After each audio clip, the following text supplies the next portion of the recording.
একটা সময় ছিল, এই জায়গাটা ছিল প্রাণে ভরপুর। আমাদের সবার প্রিয় লক্ষ্মীপুর নতুন বাজার। মানুষের হাসি, ডাকাডাকি, কেনা-বেচার সেই চেনা শব্দ। সকাল হলেই যেন জেগে উঠত এক আলাদা পৃথিবী। দোকানের সামনে দাঁড়িয়ে আড্ডা, স্কুল ছুটির পর বন্ধুদের সাথে সেই দৌড়, বন্ধু-বান্ধবদের সাথে বাজারে আসার সেই স্মৃতি। কে ভুলতে পারে? কিন্তু আজ সেই বাজার আর নেই। দোকানগুলো নেই, সেই কোলাহল নেই। শুধু আছে নীরবতা। আর সেই চেনা জায়গার উপরেই আজ দাঁড়িয়ে আছে একটি কবরস্থান। যেখানে একদিন মানুষ জীবনের আনন্দে মেতে উঠত, সেখানেই আজ ঘুমিয়ে আছে অনেক প্রিয় মানুষ। সময় কতটা নিষ্ঠুর, তাই না?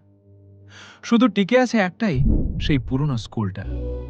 হাজারো শিশুর স্বপ্নের সাক্ষী হয়ে আজও দাঁড়িয়ে আছে নীরবে। এই মাটিতে লুকিয়ে আছে হাজারো মানুষের হাসি, কান্না, স্বপ্ন আর ভালোবাসা। আপনিও কি এই বাজারের কথা মনে রাখেন? তাহলে একটু কমেন্টে লিখে যান আপনার সেই ছোট্ট স্মৃতিটার কথা। ভিডিওটি ভালো লাগলে লাইক, কমেন্ট আর শেয়ার করে দিবেন। আমার গ্রাম টিভির সাথেই থাকুন। ধন্যবাদ।